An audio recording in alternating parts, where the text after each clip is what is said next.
United are plus 350 hosting City, minus 125. The draw is plus 260. Of course, these odds are from Bet365 for the Manchester Derby. Here are their numbers since October 1st. Man United, 7-2-2 win, draw, loss. 19 goals for, 12 goals against. 20.6 expected goals for, 11.1 expected goals against. City's 7-1-2, so 7 wins, 1 draw, 2 losses, 22 goals for, 10 goals against. 21.5 expected goals for, 10.3 expected goals against. I know, yeah, United's played one more match in that span, but the numbers just aren't all that different. And City's coming off another weird performance.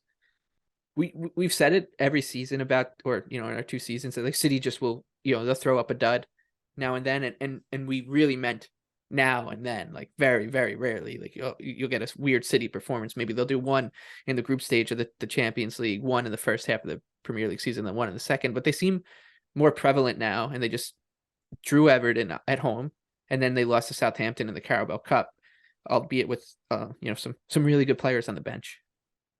I think it's United or nothing here. At home, in good form. This is a big one for them. The price is plus 350. I wish it was a little higher, but it would be United or nothing. BJ, you started to sound like you were coming around on the Red Devils, and you're just going to put the handbrake on that.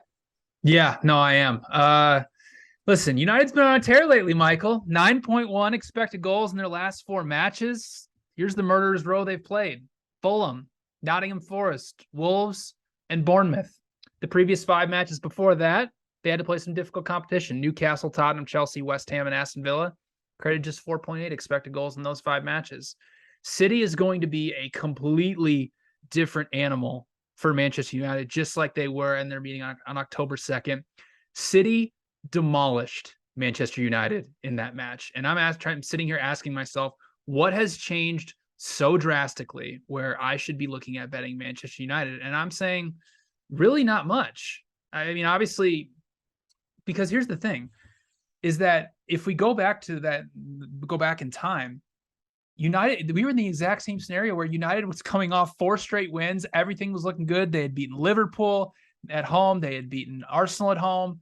Things were good under Erik ten Hag, and then Pep just absolutely demolished them. They scored 6 goals, all of them off crosses. And here's the big problem. And a little bit of what City did against Chelsea in the league match, as opposed to the FA Cup, is Pep went with a completely different formation, and he started to create overloads on the left side of the pitch, but he wanted to build up from the right. So he would push Haaland, Bernardo Silva, and Foden over to the left to force Chelsea to commit bodies over there. And then he'd leave De Bruyne, Mahrez, and Cancelo on the right, and essentially have 3v3s or 3v2s and allow them to get space and just cross the ball into the box, because City, their attacking players are some of the best in the world at finding that half space in the box or making those runs to be able to get on the end of those chances, whether it be Haaland, whether it be Foden, or whoever.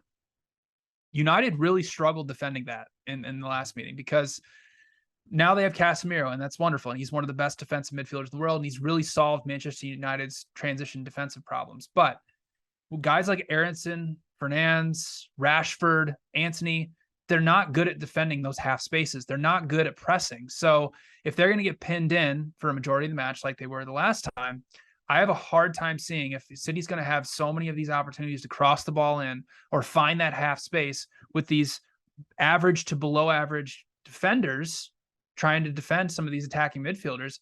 It's a big problem. If you go back and watch the highlights, the first 2 goals, it came off of Eriksen just not following a Foden run. The second goal came off a corner where Eriksen once again just lost Haaland through the bodies and didn't really commit to it, because he's just not a good defender. I mean, he's more of an attacking midfielder. So we'll see. We'll see if Ten Hag goes a little bit different lineup. Maybe he goes with 2 defensive midfielders, which I think would be a big time benefit for him. So I had to sit and ask myself, I'm like, why am I staying away from City here? Like, I think this is going to be another City rout. I think United hasn't faced good competition in a really, really, really long time, and they're going to get their doors blown off once again. So I love Manchester City on the money line, minus 125. I actually don't really project much value on it, but you just got to do it. After watching the match, I'm like, what's going to change? And I don't think much.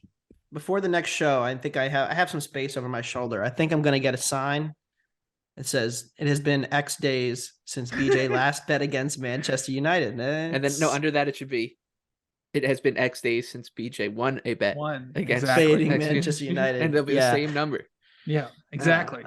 But I mean, I think the match is like, from just a straight up projection standpoint, the match is priced a little bit correctly, but from a matchup standpoint, I just don't see how United is going to defend all of City's attackers in space, as we've seen from the previous meetings with them. So yeah, I'm all over City here.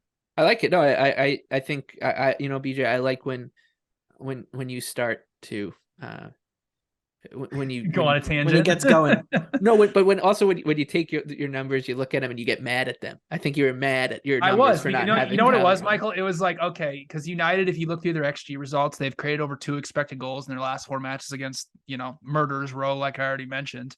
And we're at the point in the season now where pretty much everybody's played everybody once. So strength of schedule is kind of muted, or pretty much the same for everybody. So I'm sitting here and I'm being like, United's just getting overvalued here because they just went on this crazy run. And again, I've said it on many times on the podcast, but I mean, Rashford and Martial are they really the best, an elite striking duo that puts the fear of God into opposing defenses? I don't think so.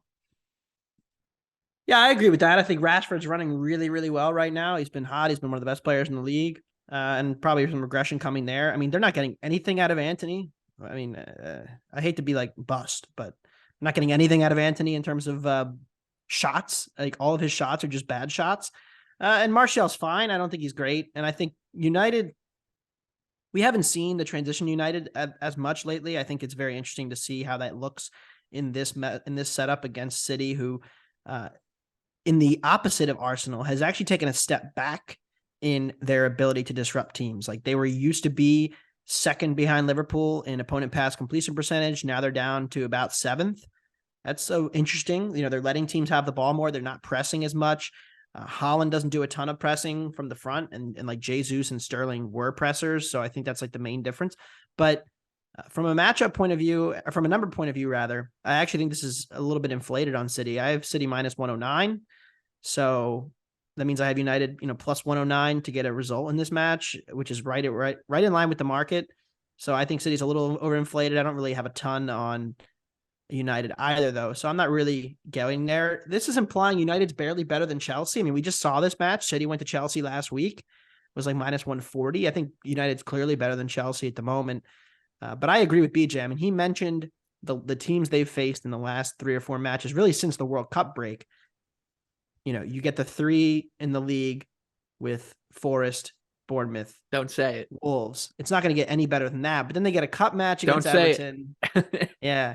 And then they get another cup match against Charlton. I mean, you're not going to get a better run than that. And so I do think United has done really well, and everybody's high on United, but they have not faced a good defense since the World Cup. They have not faced a team that you would consider an above average defense in the Prem. Now they're going to face the best defense in the Prem in City. So I think there's regression coming there. And like this City attack, I mean, they're just not getting the shot numbers they were getting last year either. Their shots are way down. Yes, Haaland is Haaland, and betting against that man is asking for a death sentence. But I do it regularly, and I'm happy to bet against both of these attacks and bet the under 3. You can find a minus 127, minus 130s are out there. I'm willing to lay a little bit of juice here. I know there was 9 goals in the first meeting, but if you go back and look, I think this is kind of similar to the Chelsea match, where United is struggling to get shots, but they've been so improved defensively. That's the biggest thing. I mean, they did concede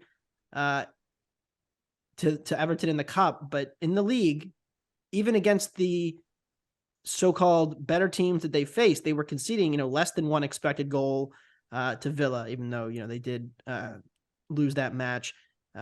Less than 1 to Forest, less than 1 to Bournemouth. You can even go back to the Spurs match, to the Chelsea match. Like, they've taken clear steps forward in defense, and I think that will help them mitigate this matchup. Whereas I think when they played early in the season, there was not the improved defense set in place yet for United. So I'm like the under again, and wish me luck.